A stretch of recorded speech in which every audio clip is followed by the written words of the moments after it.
Where's the bombs? Where's the bombs? Where's the bombs? This ain't the Joe Budden podcast. Wow, okay. We need fire. We not advanced we like that. We need the whoosh or something. We need wet. Pew, We need the wet. pew, pew, pew, pew. Get ready for some banter, laughs, and honesty, raw and unfiltered. It's time for the Listen Up podcast hosted by Lady Sola.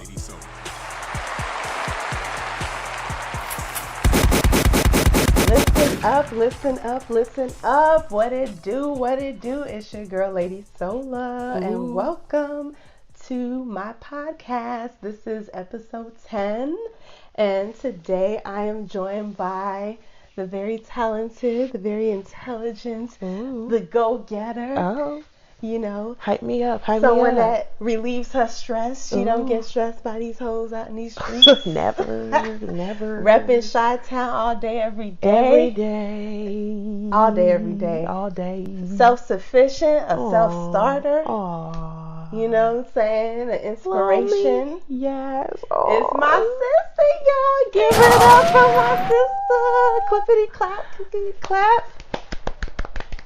Wow. My sister Abisayo, Wow. aka Nigerian Princess, although I think she wants to retire that name. I'm not really sure where she is with that. You know, forever the Nigerian princess, I think. But, yeah, just, trying to figure out what that stage name looks like. But, yes, happy to be here. Thank you for having me. Sitting in the guest host seat. Right. Thank you. Wow, what an intro. Like, I feel like nothing left to be said on this thing, though. You know, I try to be like Sway, because when I listen to like Sway in the morning, he always has like the most like dope intros for everybody. Like literally, he makes people sound like they're the shit. Like yes, as you should. You know, you make people feel good. They're more open to talk. So thank you for that. Exactly. Okay. Yes. Okay. And I feel the same. And oh my gosh, I'm so proud of this podcast. Y'all, whoever been loyal listeners, I've F's with y'all too. Thank you. Thank you for listening. I'm excited for this. Yes. As you know, this podcast covers a wide range of topics, which include entertainment, the culture. Okay, y'all know what that is. Sports, social media, and all things like that. And I try to tie those topics in to how it is relevant in our everyday lives. So taking those major topics that you see on the blogs, that you see on social media, that you see in the news and all of that, and trying to relate it back to us, to me, to you, on a day-to-day basis. So just try to make it relevant. But we're going to get into the first segment of the day. Ooh, let's go. Big talk, big talk. What do we got?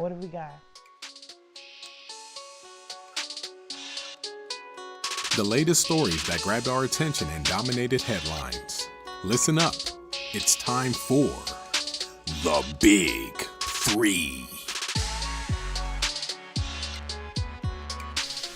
All right, so the first topic that we got in the Big Three is Cardi B releases her new single. It's called Money.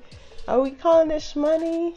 I mean, you know, she says Shmoney so much that I was kind of surprised that she didn't name the song that. That's a good point. I didn't even think of that. You know what I mean? Yeah, I definitely didn't think about that. Kind of coined that term. Right. And I even use it to this day. Yo, where's my shmoney? Yes. Run me my shmoney. Right. Run me my shmoney. Right. That's definitely a Cardi thing. I never even realized that could have been a big opportunity to name that single that, but that's a good point. I mean, I guess I'm curious to hear what you think about the choice for that being the new single outside of the Invasion of Privacy album, and that being kind of her next tier of a single. And what do you think of it? Do you think it's the hit that she's looking for? You know, I mean, if you need a hit, she got that bat. Is this one it? I think, you know what? I think it is going to be a hit, and I think it's going to be a hit because somehow, some way, in a span of a year, Cardi B has gotten to this level of stardom that many artists hope, pray, beg, was willing to join the Illuminati for a child, and it doesn't always work out for everybody. Right. Let's just be real. But somehow for Cardi B, it was in the cards for her. No pun intended. But I think it was in the cards for her that she was just destined to be here. So I think she's from here on out, I think we can expect the Drake effect. And what is the Drake effect? Anything Drake puts out goes number one. Right. It's a hit. You're going to hear it spins on the radio. It's not even a question of, oh, I don't know if it's good enough to make radio. Drake, you have to do better. Oh, or this one is going to make it, but we don't know about the next single, or this. It doesn't matter what it is. It's Drake. It's hot. The end. And I think Cardi is kind of in that lane. I mean, I'm just predicting. It's still kind of early to call that, but I'm going to go on record saying that anything that she puts out at this point that's going to be on the album, that's going to be a recording, a record that she's putting work into, that she's pushing, that Atlantic is going to push, and all of that, I think it's going to be number one. It's going to be hot. Whether the quality of the record or the content or the feature is really all that great, unfortunately, I don't think that really matters much because of what the record is going to do. Now, with that being said, it's going to be a hit for those reasons. Right. In terms of the word or the topic choice, I think it makes sense. I think she is trying to play off of her very first smash hit, Bodak Yellow, which the continuation of that title is Money Moves. So that was that's what I thought of first when I hear that her next single, or her next official single after the album is done, is called Money. Right. So it's kind of like a continuation of the success that she found literally a year ago. Right. With that, and I think she knows that money is a motivation for her. She loves money. She's not shy about talking about it. Right. Because she grew up not having it. Right. And having such a rough, adolescence, and being in domestic relationships, and eating off of food stamps, and all this and that, growing up in the Bronx and all that, having to strip, and really having to put on for her family, everyone kind of being in the same boat of like, we're all struggling. Right. I think money became like a real hustle mentality, a real motivation for her. So I think we're going to see this theme throughout her career for a while, and I think she's just going to continue to find different ways to play this theme out, to discuss the topic of money, what she's doing with it, how she's getting to the bag, and also how she's trying to put others on. Like a few weeks ago, we see her in local New York news. I forgot what borough it was. I think it was Harlem. Brooklyn, was it Brooklyn? I think it was Brooklyn. Giving out coats and boots and stuff to the community. And that was something that she rallied, and her team put that together in like 24 hours, I think. Right. She just had the idea come to mind, and she really wanted to push and do it. Right. And that took money to do. So it's kind of nice to see that obviously she likes the finer things in life. She is a Libra. We like nice things, and all that. And she didn't have money before, and now she does. So I think the content, it makes sense. I would have liked a little bit more, but in terms of what she could have, the direction she could have gone, but it makes sense. It fits. Yeah. And if the shoe fits, you're gonna wear it. Go with it. Yeah. What did you think? Like, did you feel like, this was the hit? This is going to be a hit? Did you feel like this is the right direction to go in? I think originally when I heard when she was dropping a single, I think it was supposed to come out on the Thursday. It came out on Tuesday after being leaked, and that had its own drama that came along with it. But I was very curious to find that she was going for a single outside of Invasion of Privacy. So I'm thinking, okay, is the label no longer focused on Invasion of Privacy? Are they done? Are they kind of moving towards the next Cardi album? So I'm looking at the strategy behind releasing a single at this point, being almost November. It's been at least over 6 months. So it's seeming like they're trying to wrap up the bow on Invasion of Privacy and kind of move towards the next hit. And I think that it is pretty clear that herself and her team are going for that hit. I felt like there was a cadence, there was a concept of trying to have a hook that was catchy, obviously. Definitely. Have something that goes in the club, which I also found interesting, being that we're not towards that spring season yet, and that tends to be when hits like those club bangers, those catchy ones catch on. So I'm curious to see, why was it released in October versus like a May or an April, if you're shooting for that smash hit, kind of like a Bodak Yellow. So I'm just interested to see what the thought was behind releasing a single so early on.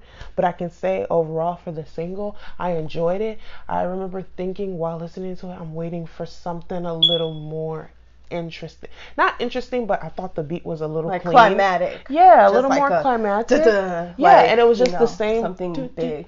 Money. Money. Like that was the interesting part, but I could tell that it was supposed to be a attention grabber. It's supposed to be a hook, something easy to follow. It wasn't supposed to be this crazy extra bass, really interesting beat. I thought the beat was very clean, and so for me, I thought, okay, it's good, but it felt to me what like a Bartier Cardi was trying to do, like get that really catchy hook and get people interested. But it is what it is. That's the point where she is in her career. She's going to be at a stage where she's making these hits. That's the kind of music she wants to make, and I absolutely love her for that and for her music and for not switching up on that. But I think I was just curious as to why this single versus maybe 10 others that she's already recorded, and what was it about the single. But I love the lyrics. I love the inclusion of talking about motherhood, and that was really cool. Yeah. So I'm like, okay, Cardi has evolved and she's grown. Her base is still the same. She's still talking about money, needing a bag, and she will get to it. Bag, yeah. Right. But I think the motivation now is different. It's real different after her becoming a mom. So she's still going for the same thing, which is money, but the motivation behind it is evolving, and I'm glad that she is changing. The motivation behind it is, different, and it has evolved, and I'm glad that she is including that in her music. Right. So I like that, and speaking of money, there has been a lot of talks and anticipation and excitement surrounding the lottery. This is always kind of like a wave. I feel like it goes up, it goes down. Like you hear about it, then it's radio silent. But when the jackpot and the money that is involved starts to crazy heights. Yeah, so the Mega Millions, the Mega Millions was definitely a big talk for the last few weeks, because was this a weekly drawing? Or is it daily? I'm not into like gambling and stuff. So I think it's like drawn every like Tuesday and Sunday or something like that. I think it's twice a week. Okay, that sounds about right. Yeah, it's a national one, I'm pretty sure. And it actually, in general, lotteries tend to get to high levels a lot of times. And I've heard that the way they're selling tickets now is basically encouraging that high level to happen more quickly, because they're selling more tickets. So you're going to accrue the jackpot even quicker. So I think they were saying if the 1.6 billion was cashed in, the next day it would be at like 700 million again, just because of how many people had bought tickets, something like that. So it looks like lottery is being encouraged. People are really going out and buying it, and just thinking about how little the chances are. That's what the lottery is built on, that dream, that thought of what you would do with the money. And I mean, it's just 1.6 billion. Like that's not just life changing, astronomical, that's generational life changing. So I guess I'm curious, like, what would you even want to be in the drawing for that type of money? And what would you do if you looked at your ticket and you saw your numbers match the winning numbers? Like, what would you even be thinking at that point? I don't even know. I feel like I would be doing backflips and cartwheels, and I've never in my life trained to do cartwheels and backflips, so it would really be like me falling flat on my face, or like screwing up my back, because I would really be trying to do these backflips, because like I just won the lottery and I'm about to do a backflip. Like I'm so excited, and I would fall on my face. It would be ridiculous. But to answer your first question, would I even want to be involved in something like that? Would I even want to be in a position to win it? I think anyone that gets asked this question would sound foolish saying, absolutely not. I want no parts of that. That is just atrocious. It's crazy. It's too much going on there. It's too dangerous. So, of course, I'm not going to say no to it. But I think that I would say, there has to be some rules, some stipulations. There has to be some things in place for me to win that money. One is the anonymity. Is that how you say? Anonymity. That is very important to me. Yeah. But what if you're in a state that doesn't do that? I'm gonna have to go under the witness protection program. See, that's the problem with that kind. Like for me, like when I heard just until the news dies down, maybe a year. No, I feel like 5 years from now they're gonna look it up and be like, "Nah, this is still really." Yes, we're talking 1.6. What was it? Billion. Do you know how much money that is? Like that is a lot of money. You're coming into the upper echelons of wealth. So I think you're always going to be a topic of conversation. It reached new limits, new heights. And that's why when this was happening, I remember one of my friends was like, I'm going to buy 10 tickets. What do you mean? And I'm like, that seems like the consensus of a lot of people. And that's why I got to be where it is. But I just thought, like, what if you looked down and you saw that those numbers were on your ticket and your life is changed. Like it's a shocking thing to go from wherever you're coming from as far as your day to day, like just your daily normal regular life that you are comfortable with, that you are content with, right? That you if find you're content, comfort in. And I think, true. And but it's not a bad thing to want it, you know what I'm saying? But I just think that people only think about, oh my God, I'm rich, and you don't realize the level of other things that comes with that amount of life-changing money is going to bring a lot of, I think, negativity and like other aspects that might not be as desirable for me. So I know you said, who's in their right mind, like who's gonna answer? I remember thinking like, I don't even want to buy a ticket because that's crazy. Like what if you win and then you're just like, oh, it's the pressure my of what are God. you really gonna do? Yeah, like there's comfortable money where it's like 40 million, 50, you like I'm good. So you're telling me, let me just get this straight. You're telling me that if they knew, if I was in a state that they could reveal identities and all of that, that would feel so uncomfortable to me. I would be like, oh my God. So you're going to are you going to donate the winning numbers to someone else? Are you going to give the money back? Are you I don't pretend think like my you didn't first rip reaction up the ticket? I'd be excited, but then I'd be like, oh my God. What does this mean? Like I'd be thinking about and that is the realist inside of you. That realist mentality. Yeah, I'd be so excited. I'm figuring it out. Oh my God, this is crazy. Like it's just that amount of money. Like I think there's no gray area in that space. Like either you have a really strong foundation and you can accept that huge blessing and just like, be able to like really acclimate to what that feels like to be that rich, really like that rich, or your foundation, things just get worse. You know what I'm saying? So I feel like there's a lot of things that people don't really consider when it's about, winning money. It's like, okay, yes, it is technically winning money, but with that comes a lot of outside things that you might not think about when you're buying the ticket. But if you win, it's like, oh, wow, my life is really about to change. Like it's really about to change. So I think that's just the part I always think about with really huge lotteries, like not 40, 50 million lotteries, you get 20 or even 100 million. You know, like that's more like on, a little more than like a little smaller, a little humbler, but then you drop in 1.6 billion. I mean, what are we talking about? This is a lot of money for someone, assuming that it's someone who doesn't have 1 million or 100 million, So I think that's just what I was thinking about, but it's very exciting. I know the person who won is probably, who knows, they haven't even revealed who they are. All we know is that they're in South Carolina. I don't think they will. And I don't think they will. And if they're in the state that they don't have to, I wouldn't either, because why would you do that? Why would you do that? Yeah. Nothing good comes from revealing yourself when you win a lottery of 100 million above or any major number. Nothing good can come of that because you have to think about, the cousins, the third cousins, your half brother, from your mama's side. Yeah, you see all the comments on the and y'all live together for 3 months, and it's like, you don't remember me? Like we, when I came over that was the comments in the blogs, like, what you gonna do if you find out somebody won the lottery? It's like, hey cousin, hey sis. I'm like, see, because that's what it's gonna be. And that's not even the real like problem I was talking about. That's like, you know, you expect that, but it's there's other aspects that are even crazier than just that. And imagine that just on a daily basis. You're just gonna have to buy an island, change your phone, change your whole life, and just be like, sis, didn't know you didn't, don't know you now. So you wouldn't give any money like to I did lots of relatives. shit. Oh like, yeah, definitely. I think that's gonna be for me.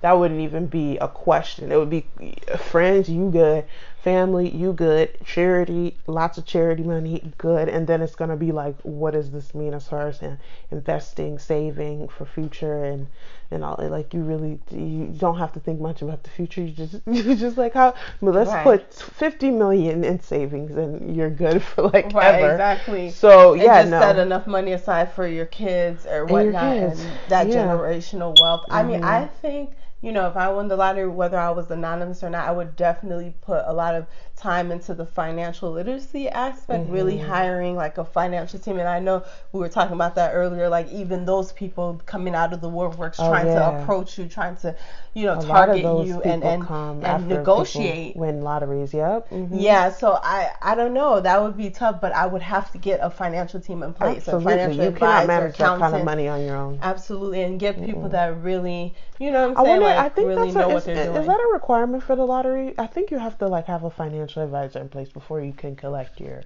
winnings. I'm pretty sure.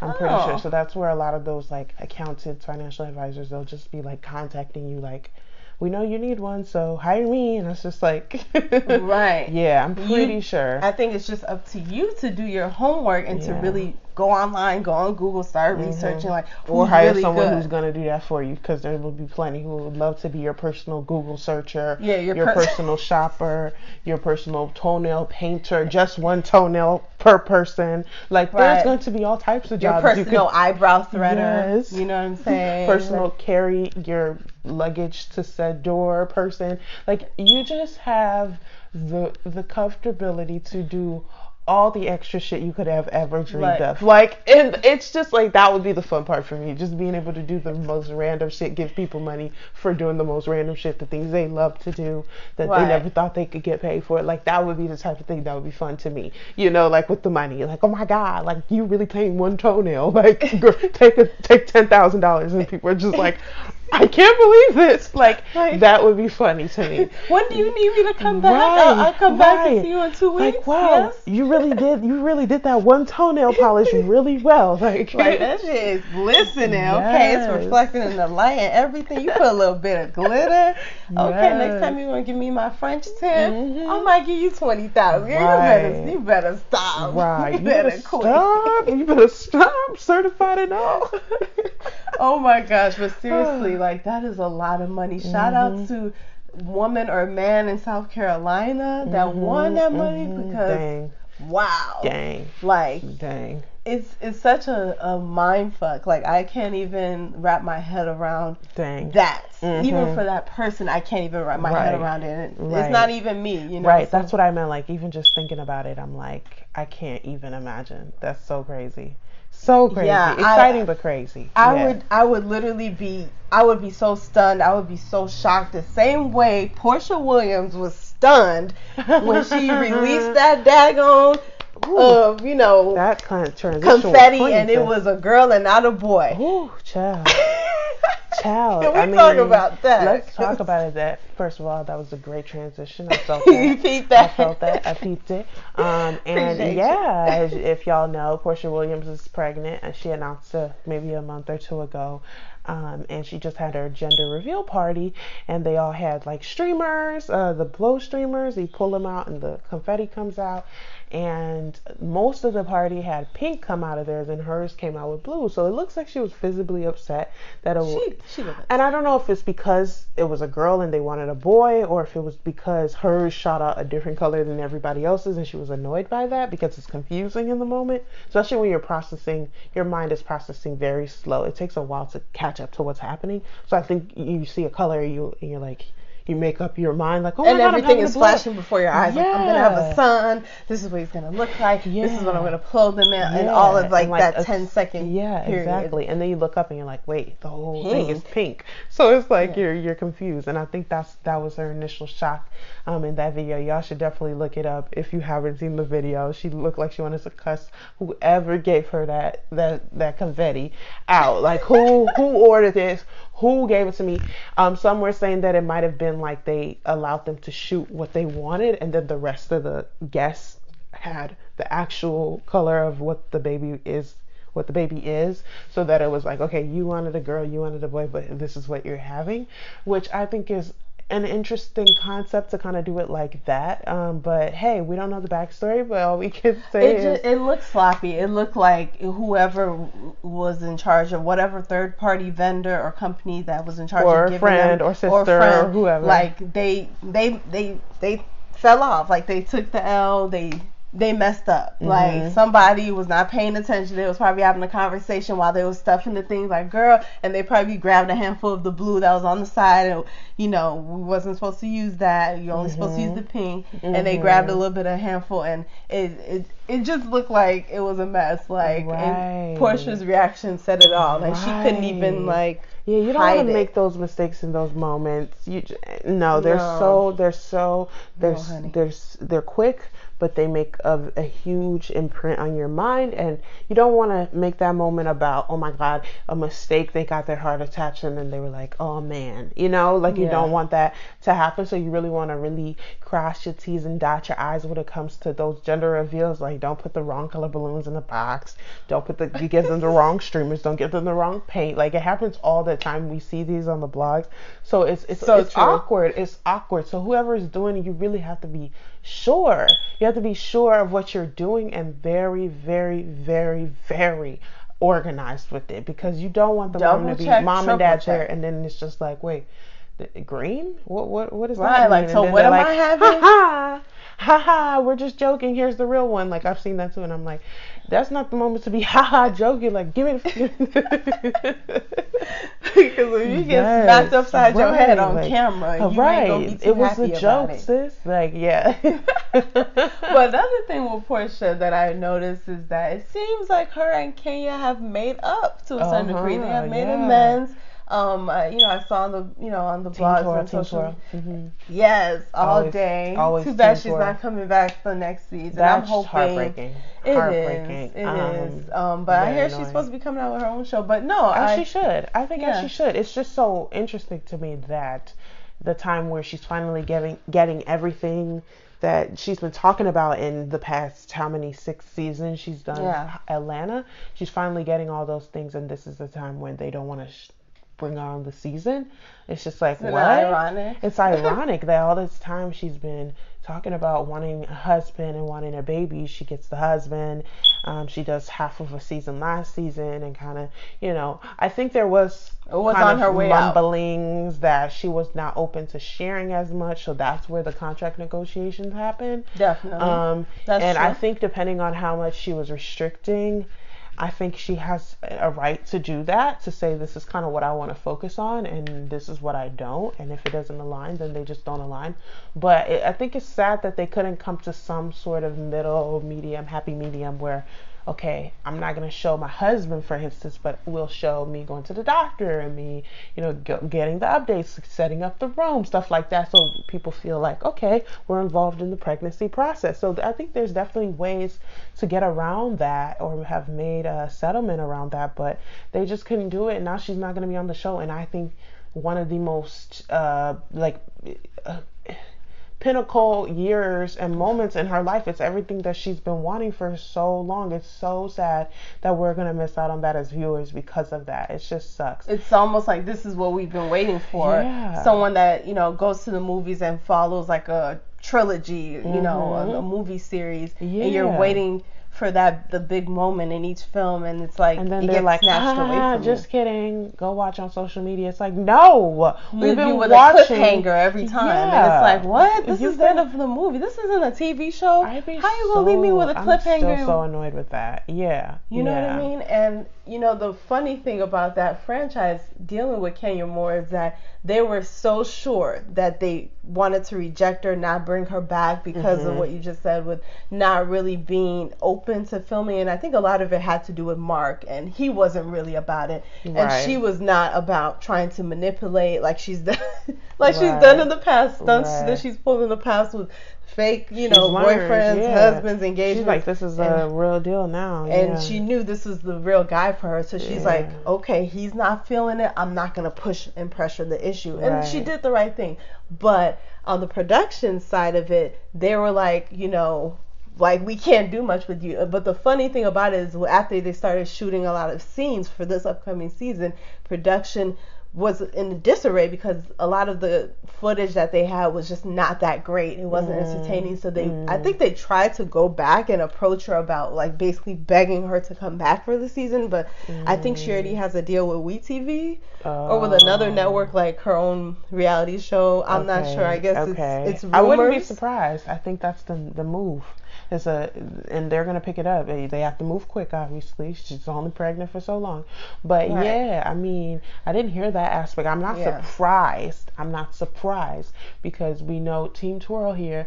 We know Kenya is very shady, but it would have been so cool to see Kenya, Shamia, Porsha, all of these pregnant ladies who had issues in the past be like, now you see them at each other's baby showers, gender reveals, and supporting each other, and it's so crazy to see how far they come and what that level of being fulfilled personally has done in the group dynamic, and them getting to the things that they cared about and seeing how those monumental moments are pulling them together.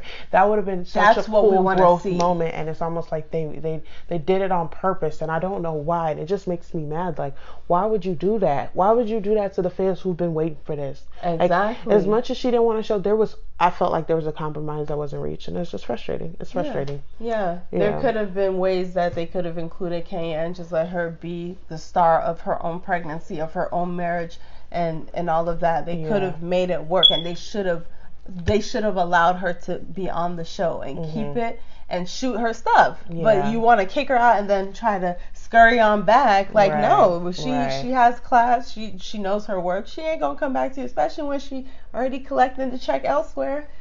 You a little too late. Right. You're a little too late. Right. But congratulations to Kenya, to Porsha. Congrats, I hope ladies. this relationship that she's with, the guy is not all that good looking, but you slick that shade is so slick. So slick. But it's okay, That was shade, wasn't it? I just need to see more angles. I need to see more outfits. Oh my God. Somebody said pictures. He looked like Jermaine Dupri, and I hollered. Yikes. Yikes. And he has a bigger belly than Jermaine Dupri. Is that Jermaine Dupri? I'm like, please stop. That's not a compliment. Y'all cannot do that. Please don't do that. Not at all. Let her be happy in her baby bubble right now, and we gonna get back to it, later.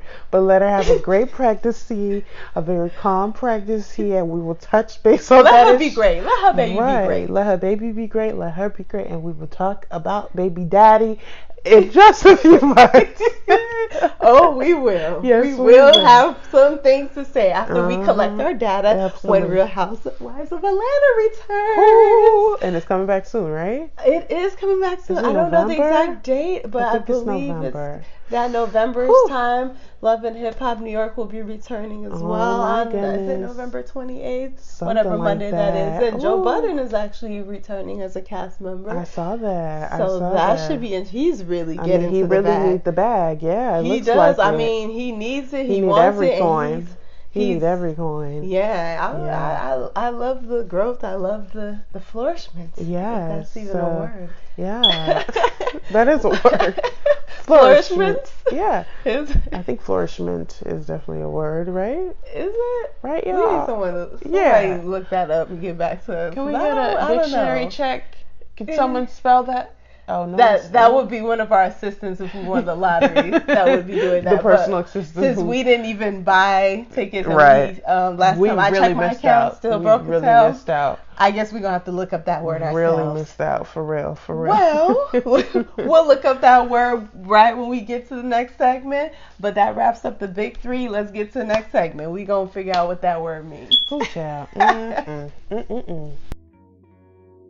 Opinions, advice, and experiences on real life topics. Listen up. It's time for Couch Conversation.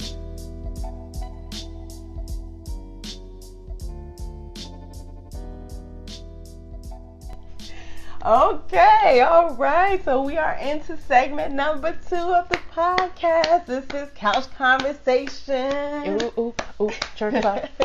No, it's funny because we planned the topic ahead of time. We had a topic, but I think in the heat of the moment, we are going to switch it up and maybe save the original topic for another day. But I think, we should talk about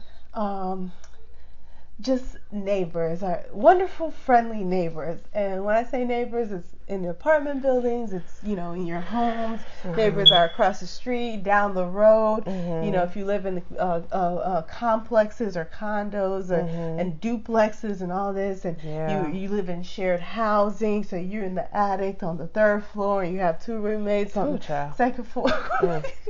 Damn, it looked like you just had some I had a flashback. I got chills. I was like, PTSD, back up. Okay, back up. Back up. Mind your business. Mind your business. Mind your business. Oh no! Oh my gosh! That's the neighbors. That's the roommate PTSD. Yes. It's real. It's real out here.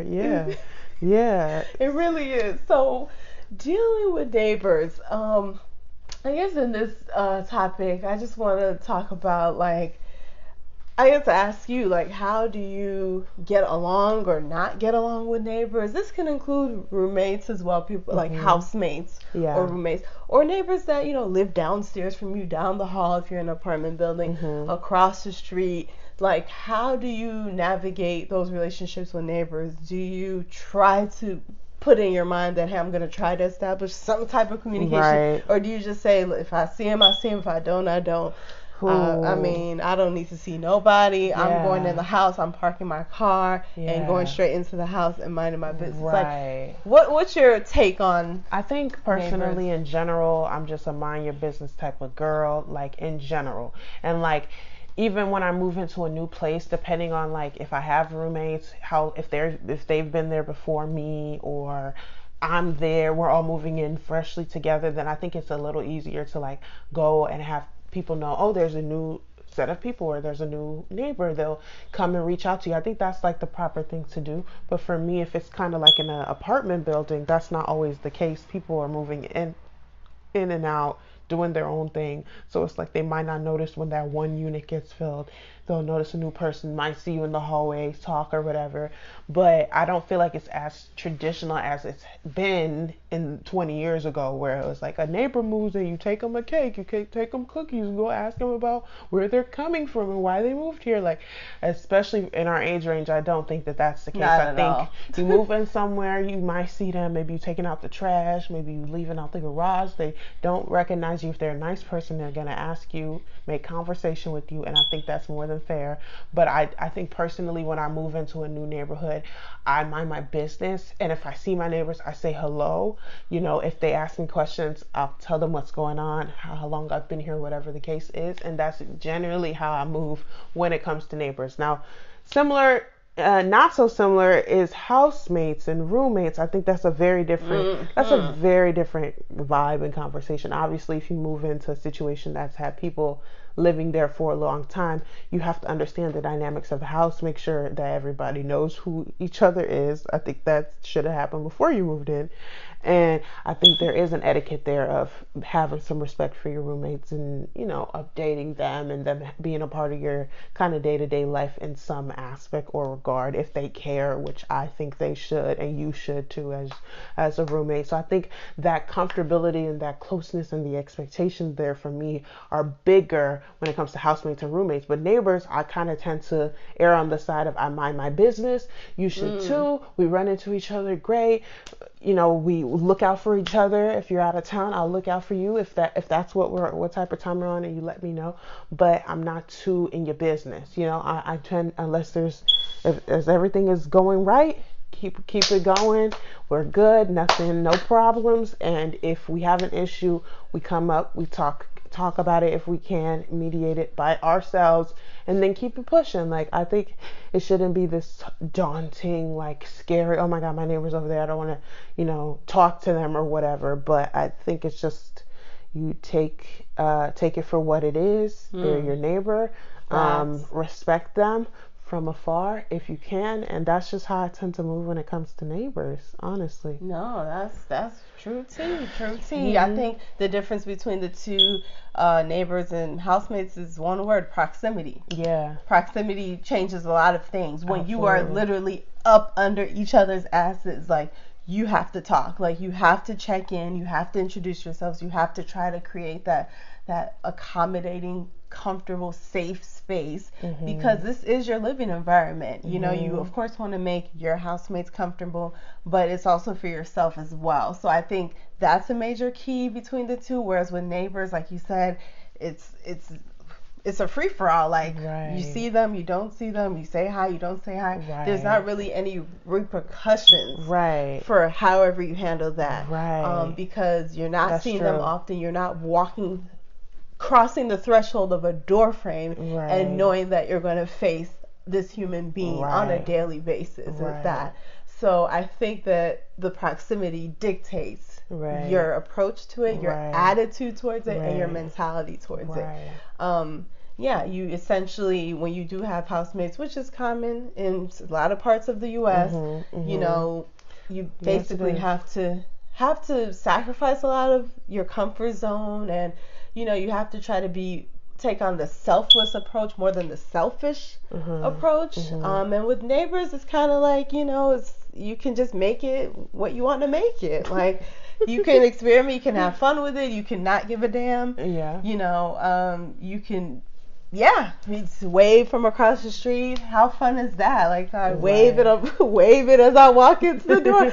So good to see you. You don't have to remember their name, because I mean, you've seen them like once a month. No. You know what I'm saying? Maybe when you're going to get the mail, you seeing them, you putting stuff in the car, like, or you coming they're out the extra driveway. nosy, so extra nosy Patty is on the corner. You got old lady who got the good cake. Like, there's all these, you start to learn. I do think it's important to know what's going. Like, there are some neighbors who are just like really nosy, and some that are just like genuinely curious and have the pulse on the neighborhood. Like, they know when something is, like, maybe something is off, that's a new car, I don't know how people notice these things, but there are people who detect all these. They know. Really? They know when a new car is in the neighborhood, and it's like, oh, I've never seen that car before. Oh, it's parked to so and so's house. I wonder if they have a guest. Oh, if they see you, did you have a guest? And they're in your business, but it's because they're keeping the pulse on the safety of everything. And then there's just the genuinely nosy ones who just be looking out the window, that literally have nothing better to do. Better to do. That's just want to be a pastime. pain in your ass all the time. Just want to be nosy for no reason. And you just have to kind of discern between.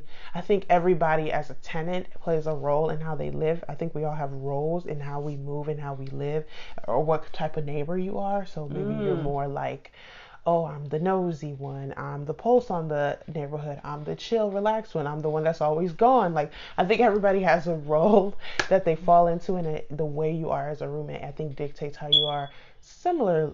Slightly dictates how you are as a neighbor, and what you expect from people who don't live with you. What you value as, this is how I want to live. You're gonna want that from the people around you. So if you're not getting that, you're like, ugh, oh my gosh, she's such a bad neighbor. She always has her music so loud, or she always stomps on the floor like she doesn't have any home training, something like that, because that's the type of things that you wouldn't do. So then it's starting to dictate what you expect. So I think it really is a balance of like, I think it's important to get into cultures and environments that are appropriate, that are conducive for you and how you like to live. Don't, if you a type of person, you like to play loud music, you like to be up all night, have a bunch of parties, don't move into a neighborhood that's like super residential, bunch of kids, like, you know, you're going to be getting complaints all the time, but at the same time, don't feel like you have to just restrict everything and fit the mold of where you are, but then definitely like try to figure out like what's the vibe here, does it match what I like to do, how I like to live?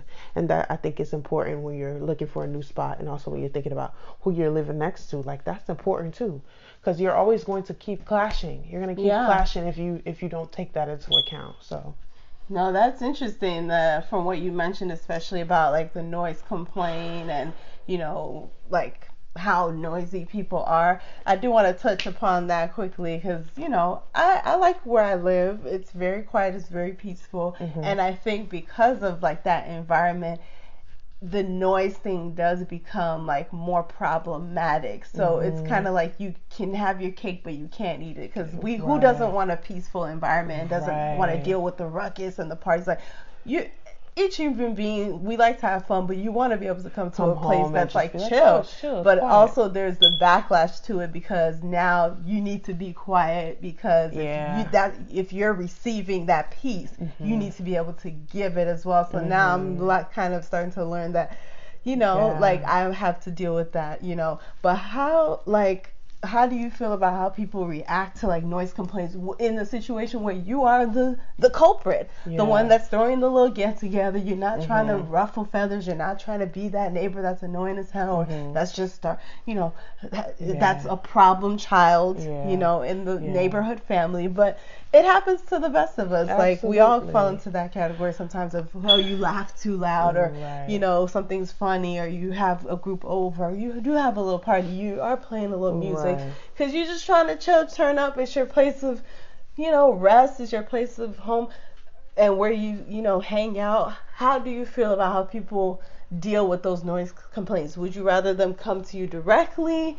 and try to reach out to you through email, phone, something, or are you understanding to the fact that they may reach out to the landlord? Like, because I've kind of had these few experiences. I feel like it is how people are made. No, and that's always real interesting, because I think that gets to the point of knowing your neighbors. Because if you don't know your neighbors, you leave room for things like them reporting you to somebody else to happen. But it's more of a chance that if you build a relationship, that they hopefully will feel comfortable enough to bring the issue to you directly, instead of calling the cops or calling the landlord or whatever extreme measures some of these folks out here be taking. Like, and that's why it's so important. But I think, like, if there is a way to alert someone that, oh, you know what, if this is like something you, like you said, a party or a kickback or something that you don't do often, if there's a way you can go to your neighbors and say, hey, I'm throwing something on Thursday, I just wanted to let you know it's going to be from this hours to this hours, hope you're okay with that. Because sometimes people just like the heads up, like having that open line of communication and being like, you know what, like I remember in college, I lived above a frat house, and they would come up and be like, on Thursday we're going to throw this rager, I mean, and we'd be like, dang, okay, like, and we weren't going to tell them don't throw the party, but it was like, okay, we got a heads up. So then when it came, sometimes you forget, and then it happened, and you're like, dang, they definitely told us that early in the week. Can't be mad now. But I think it helps somebody feel like, okay, you were cognizant of respecting, okay, it's usually quiet around here, and I hope you don't mind. I appreciate you, you know, being cool with it, and I'll try to have everything, you know, give them kind of an expectation thing. You don't have to do that. I think that's a very great approach to have, to kind of keep the peace, you know. And keep that if you have that level of comfortability with your, you know, with your neighbors, and you talk, you know, you might mention, hey, you know, I know I live right next door. I just wanted to let you know it's going to be a little loud, but if at any point you can come knock if it's too loud. So giving them that open door policy and say, hey, so that they don't feel that they need to take the next step, you know, so drastically, so quickly, because and escalate it, you know, so to such a high level. I think I will kind of take some of what you're saying and try to figure out how I can implement it.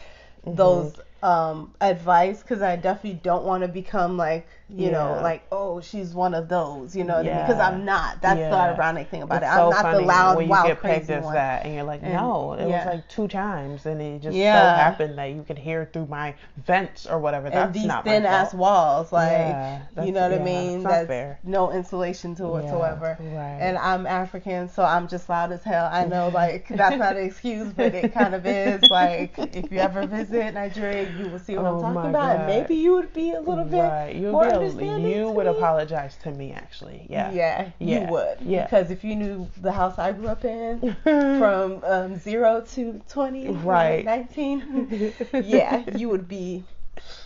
You would feel for me. Oh my God, I cannot. I would not. That's funny. It's a learning process. It definitely living with is. Other people that's not your family, that's not your boyfriend, that's not, you know, something like a best friend or something. It's a learning curve, and you just have to be adaptive and flexible. Yes, so definitely. And so that wraps that up, Couch Conversation. Let's get into the last but not least segment. Let's go. Social media, foolery approved. Listen up. It's time for, like, really?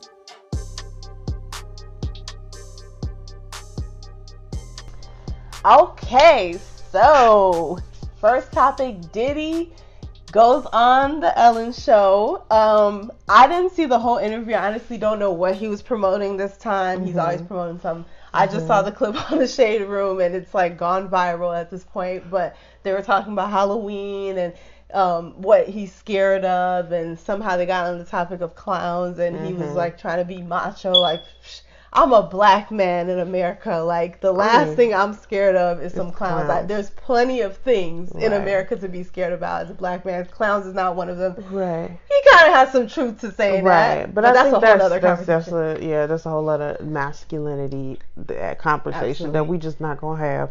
But and then Ellen was like, "But I heard you're scared of clowns," and he's like, "What?"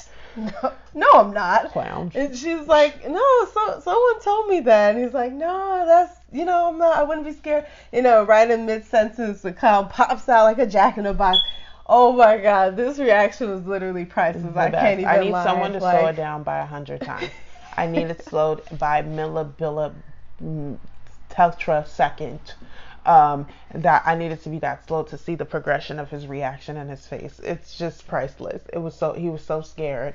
His face changed so fast, and he hopped out of that seat. The way he hopped out of that seat, and literally his microphone pack fell off, like it was clipped to his back, and it like fell off. Yes. He literally became like a MJ replica, Michael Jackson replica. Like he did the little high kick. He was like rolling his back and like whoo. Like he really was like breaking out into dance, y'all. Like this shit was hilarious. It was so funny, and I was like, that's why you never get around Ellen with no fears, because she loves to do that to you. She loves to scare people, and it's always so funny, and it's always so good. Like it's never so like good. cheesy, and it's never cheesy, and it's always I think why they work so well is she knows how to train them to do it at random pauses. Like they're not like in between two sentences. Like it'll be in the middle of him saying the guest saying something, so they're still talking. They're focused on the Ellen, and they don't have room to think, oh, is she about to scare me? Like it just seems like a normal flow of conversation, and then it's bam.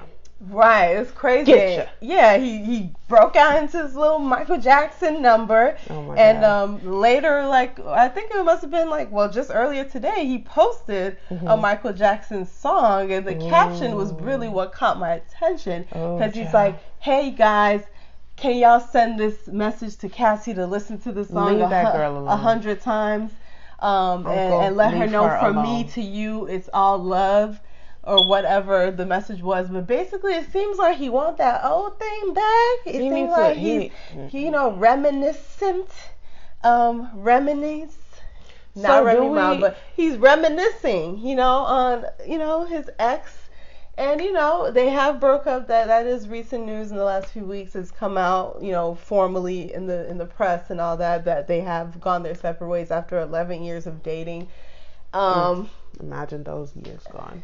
I know. It's interesting. Some people have said she got a lot out of the relationship. Like, she's basically like upgraded her entire life being next to someone like a Diddy or whatnot. And some people are saying like, well, she lost a lot of her years not really being able to secure the ring. No, I don't see that. I don't see what she gained. To be honest with you, I felt like them in a relationship, Cassie was stifled in her personal career and what she wanted to do. And maybe she was content with being next to a Diddy and being the girlfriend of a Diddy and supporting him. Some people are content doing that, and if that's the case, good for her. But as far as where she started, and what I think was a decent rollout of a singles and a career, I think that follow-up never happened, and I didn't see that encouragement of a music career from Diddy. I know now she's modeling for Fashion Nova or whatever, but like, oh, is that what she's doing? Yeah, I mean, I saw her in some Fashion Nova ads. Okay. Maybe she's trying to be a model. I don't know, maybe that's her passion, but to me it never seemed that like red carpet hosting at the BET Awards, that was a train wreck. Don't come back, girl. Don't do it. I forgot about that on purpose. I put it. We're not gonna see her though. We may not see Terrence J there because he may like flee the damn country with how he's like refusing to talk to the police about that car he crashed. Oh my God. God. And the mystery woman that was next to him in the car. But I'm still waiting to see the follow up on that story. I'm really curious to see how that plays out. TJ, what are you Terrence J, like, I like to think you're a good guy. What's going on? Going on? You leaving a lot of room for interpretation. He sure lives. He sure lives. You looking like you scared right now. Right. You looking like you stuck. Yeah. Like you shook. He shooketh. He extra shook it. But I think when it comes to Cassie, she put a lot of energy, a lot of years into the relationship. Now it didn't work out. But that's the risk you take in any relationship. It didn't work out, cool. But now it's like, I have reason to believe that maybe she initiated it. I don't know. Just based on Diddy wanting that old thing back, putting up the song and telling people to tell her to listen to it. Clearly he's trying to reach out. Maybe she's blocked him. Maybe he cheated. Who knows? But I think that finally, I'm thinking that she ended it, and he knows what's up. And he feels like the rug was pulled out from under him. Yeah. Because you're right. Now that you said it, I think in a nutshell, I think he thought he had her financially, status-wise, just that comfort rich life. I think he had her in a place where he felt like she's not going to go anywhere, whether I give her the ring or not. At this point, it's been 10 years. Right. How could she leave at this point? She would have left 5 years ago. So I think he was very content. He was comfortable. Like, whatever story he was stringing her along with, he felt like, I've strung her along for 10 years. I think I'm good. And I think this is like a plot twist that he never saw coming. Right. Or if he did, he tried to avoid it with doing things. So, babe, you want to be a model? Okay, let's get you a Fashion Nova. I don't know how she got that. But let's just say trying to hook her up in other areas to make her, give her a little something to hold her over, But I felt like, okay, Cassie, why... Did you not want the music career anymore, or you were just retired? If that's the case, then we don't have an issue. But if you felt like you wanted to do it and you weren't being supported, and then you were supporting but not being supported, that's an issue for me. I don't know. I just think it sucks when you put a lot of time into a relationship and it doesn't work out, but that's always the risk. And it's going to be interesting to see what happens with that moving forward. I mean, we have no clue why it ended. At least I haven't heard anything, and now I'm just like, I want that tea. That's what I need to make my real decision on how I feel. So I agree. I need that. I need that real tea as well, because I feel like there's a lot of tea to spill in that relationship with Diddy, who has a lot of skeletons in his closet that we're not gonna get into right now. And I feel like he probably had her sign a non-disclosure agreement. Let's be real, because if she wants to come out with a tell-all book about her experience with being Diddy's, girlfriend and all the stuff shady or whatever things that have happened throughout that 10 years, that's a long time. So I don't know. I just feel like the only thing I didn't care for with how this whole thing ended is I kind of think of Chris Brown and Karrueche's situation and how Karrueche came out of the Chris Brown relationship and she got bigger. Like things took off for her. And I just feel like Cassie spent so much time with Diddy, and with the notoriety, with the connections, with the esteem that is Diddy, and the fact that her career, it's like kind of stagnant. It's like it didn't take off. It's not bigger than it was before. That's my issue. That it's like that's you have someone sitting next to you who you have the ability to help, and she's holding you down and has been for a lot of years. Yeah. And what is she getting? That's what I'm saying. If she wanted to stay there and just be the girlfriend and like be supportive, if that's what makes her happy, then cool. I'm glad that she got that in the relationship. But if she was, put me on, I wanted to do this, I wanted to do that, and she still stayed at where she is, Cassie, with a from 2004, then that is which was a huge record. That's what I'm saying. You have that.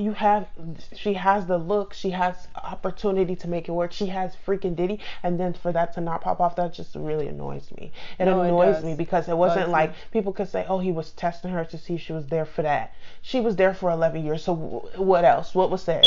Like, what else are we talking about? You cannot just take in a relationship, and not saying that was the dynamic, but just saying that if that was a goal of hers and she held you down and she was supportive and it was stagnant in her career, I don't think as her partner you should feel comfortable with that if you're in a position to make that better, and vice versa. If you need a person who's supportive and who's there for you, and she's been that, or she wasn't doing that and then she starts doing that, that's what you need, and that's what he might have needed in a relationship. And it's like, we don't know. It's all speculative at this point, but I guess we'll just have to keep an eye on this story, because at this point, our good sis Cassie just needs to bag her. I think she just needs to take time for herself, figure out what she wants in life, and try to get her career area of off. Entertainment she really wants to be in. Not is it acting? Is it let that go? Yeah, we just gonna put that to the side. We're not gonna do that. Like, put that behind anything you. else? But acting, singing, or modeling. She's beautiful. She has a great personality. She actually has a decent singing voice with the right production and all that. Yeah, she has all of that. So it's just about her finding herself, like what Karrueche has done. She has really made a name for herself. She can do the same thing. Right. I agree. So she has a lot of room to grow. She can do that. Right. Sure. So while we see, Diddy and Cassie's relationship basically being torn apart, we see other relationships kind of being brought back together. Example is, Drake's 32nd birthday party. One of the pictures we see is Chris Brown. That old, but it's so weird to think of Drake being in his 30s, and wow, you're just like, oh my God, we're growing up. I know, but he looks so good. But we see a relationship mended, a big one that was a huge tussle, beef, and all that, which is Drake and Chris Brown. Right. And Where he did came that out start and again? supported. Oh, Rihanna. Oh, okay. Definitely. Right. Okay. Say Rihanna's. Okay, that's all. Say no more. Say less. Absolutely. Okay. But the party was a 2000s themed party. Drake had on, the fabulous outfit from the 2004 Want It All video. So the Los Angeles Lakers blue jersey with the fitted hat and the bandana tied over it. It's become a Did they all have on jerseys at the party? Yeah, right? Was it kind of like a jersey party a little bit? It was a jersey party. It was like kind of like that era of like 2000s. 2000s. So he had on like the Sean John like sweatsuit look with the Air Force Ones and the one leg up, one pants leg rolled up. So he had those two looks going on. He had like different sets and themes throughout his party building or whatever. So like blockbusters, you see blockbuster tapes in the background, and it was cool. You see a lot of his friends, close friends, industry friends that came out to support, and he looked like he had a lot of fun. He had a good time. He looked really good. He looked snackish. You stayed. He did. She said, I got to point that part out. He was a snack. Sure did. He was a snackety snack. And it's good to see, even though with all the Pusha T stuff going on with the back and forth with that, it's good to see that he did something nice for his birthday. He planned an elaborate, setup, and people came out, and he looked like he had a great time. And shout out to Drake. Happy birthday. Shout out to birthday. It Champagne Poppy. And send the jet. Send the jets. Poppy. Send the jet. Send the jet. That was so funny. I'm in New York. I thought we were supposed to be in New York. You're in LA. Can you send the jet? Aubrey, come on. Be Simone Tone challenge. Spider-Man. Spider-Man, come on, you just gonna keep me company. Oh What's my up, God. girl? Okay, That you doing video too much. was You so saying funny. too much. Step to the side. Right. That B video Simone was killed that video. Send the jet. Send the jet. You never know, girl. Right. She might have just shot her. I feel you, sis. She just shot her shot and she didn't even know it. Right. I mean, she knew it, but like, she knew it, but she not mad at her at all. You know, but the way she played it off, Very like, cool. sis, like, I'm taking notes. Right. I am. I'm in classes in session. I have my notepad and my pen. I do. I see what you did there. You got the attention. You got the attention you were looking for, and now I'm taking notes. Thank you, sis. Yes. Thank you for that. Thank you so much. Thank you. I will be using that. Oh Well, gosh. class is in session, and now we are going to say class dismissed. Oh, this wraps up the end of God. the Listen Up podcast. My sister got places to go, flights to catch. Ooh, Okay, we catch flights you know. now. Feelings. Oh, you better let them know. Let them know. Okay, but I really want to say thank you so much for taking the time to Of do this course. podcast. Thanks for having me. I'm so proud of it. And This where is a it's lot of going. fun.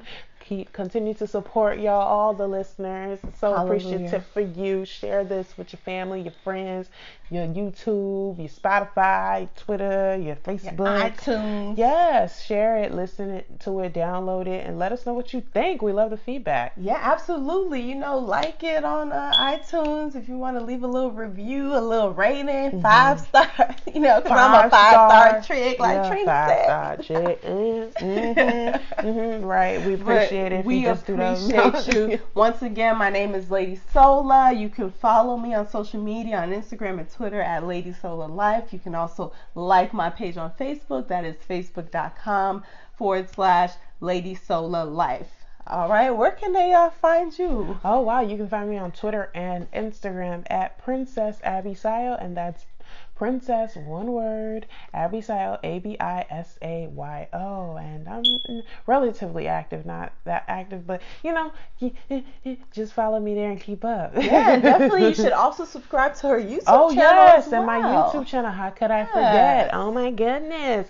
YouTube.com/Miss MZ Abby, ABIE 94. So if you just search on YouTube, Miss Abby 94, you'll find me there. Or if you want to search Black Girl who watches The Bachelor and Bachelorette, you will find the biggest her there plug. as The well. biggest plug, especially if you're into The Bachelor and The Bachelorette, Bachelor in Paradise.